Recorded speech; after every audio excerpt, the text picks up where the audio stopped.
responsible for seeing and really seeing, for reading, for recording the truth. If we see an injustice, to speak out about it, to not just, I really think the consequence of our non-actions is the world we live in, and we can't keep continuing that way, or it's just going to get worse and worse. Well, 1963, when Kennedy was killed, you know what happened in 1964? So one of my crazy news things I discovered was a UPI article explaining that a general decided that he wanted to mess up a Russian satellite, and the way he chose to do this was to explode at 2.5 times the Nagasaki nuclear bomb in the Van Allen belt, 400 miles from the Earth. Yeah. They exploded this thing, and then I found out they did this quite a bit in their testing elements. But here's the Van Allen belt, begins right around there. It doesn't really get thick to around 1,000 miles and goes for 25,000 miles. This is why I question, everything they tell us now, because I wait to see it happen. When they were saying we're going to go back to the moon in 2020, I said, oh, good. Maybe we'll find out some truth out about this. Yeah. But then they canceled it. They lost the original tapes of the moon recordings.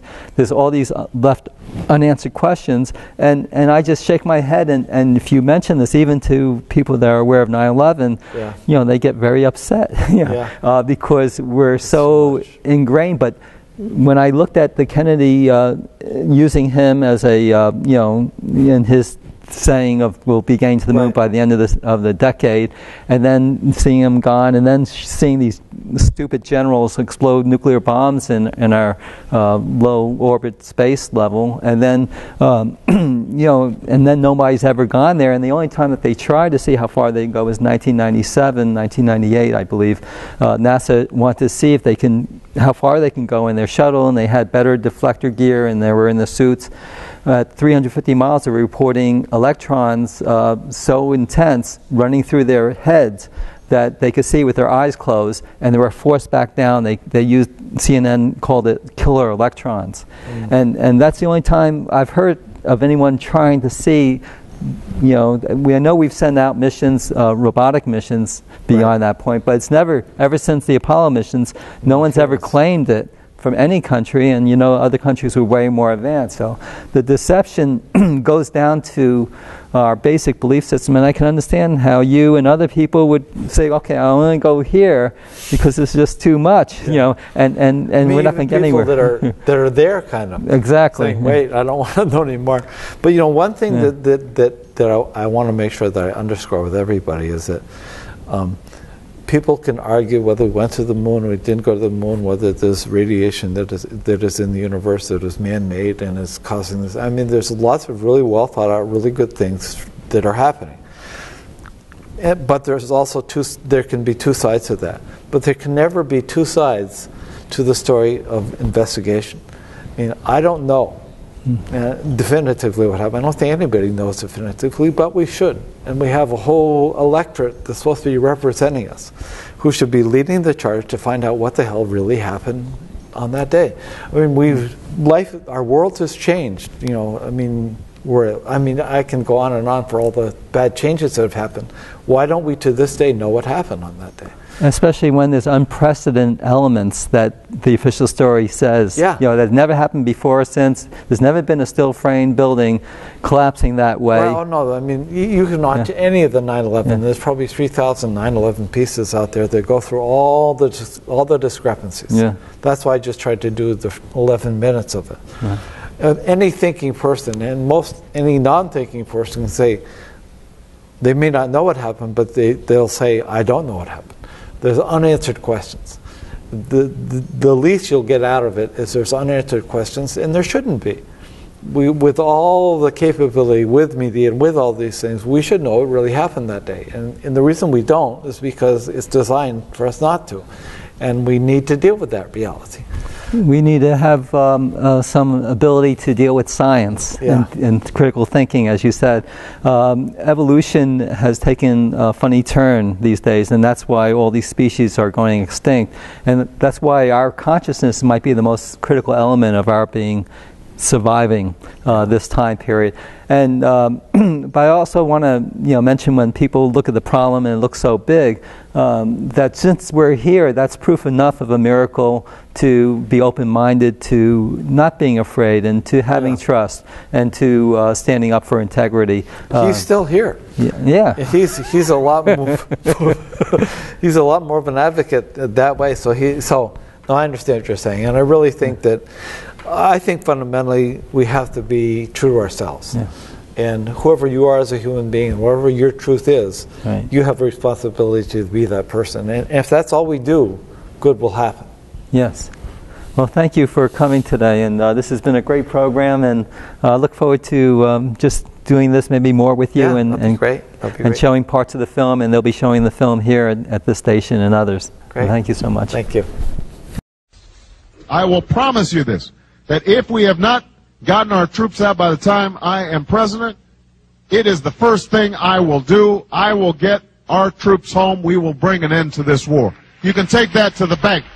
Obama's picks for the number 1 and 2 men at the Department of Defense are not reflective of change.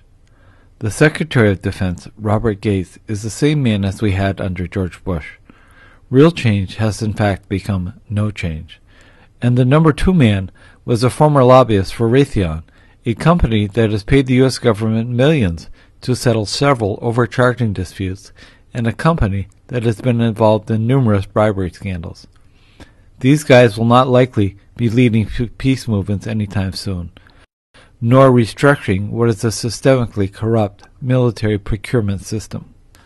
Oil in Iraq, oil in Iran, oil in the Middle East, trillions of dollars of oil and natural gas wealth in the Caspian Basin, the construction of a multi-billion-dollar pipeline in Afghanistan, plus trillions more in mineral wealth has recently been unveiled there, nuclear weapons in Pakistan, and a real or contrived nuclear threat in Iran, plus terrorism, plus bin Laden. There are far too many American interests to protect and to procure to ever leave this region. Reasons to justify an ongoing presence in this area will always be found. This shell game has already begun, down in Iraq, while 30,000 more men and women are placed in the crosshairs in Afghanistan. We now have permanent bases in Iraq. We've had them in Kuwait for a while. We have permanent bases in Afghanistan. We are building permanent bases in Uzbekistan. We actually have 4 bases in Georgia.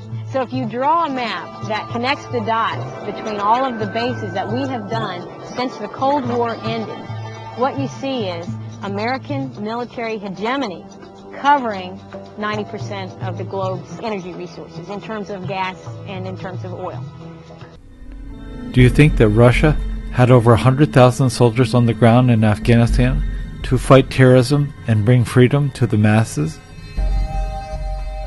Why do you think that we have just built the largest embassy in the world, with 21 buildings on 104 acres, with 5,500 workers, at a cost of close to $600 million in Iraq? Does the word headquarters come to mind? This administration also puts forward a false choice between the liberties we cherish and the security we provide. I will provide our intelligence and law enforcement agencies with the tools they need to track and take out the terrorists without undermining our Constitution and our freedom. That means no more illegal wiretapping of American citizens. No more national security letters to spy on citizens who are not suspected of a crime. No more tracking citizens who do nothing more than protest a misguided war. No more ignoring the law when it is inconvenient. That is not who we are. And it's not what is necessary to defeat the terrorists. The FISA court works. The separation of powers works. Our Constitution works. We will again set an example for the world that the law is not subject to the whims of stubborn rulers and that justice is not arbitrary.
when a new world government is established, which in my estimation is not far away.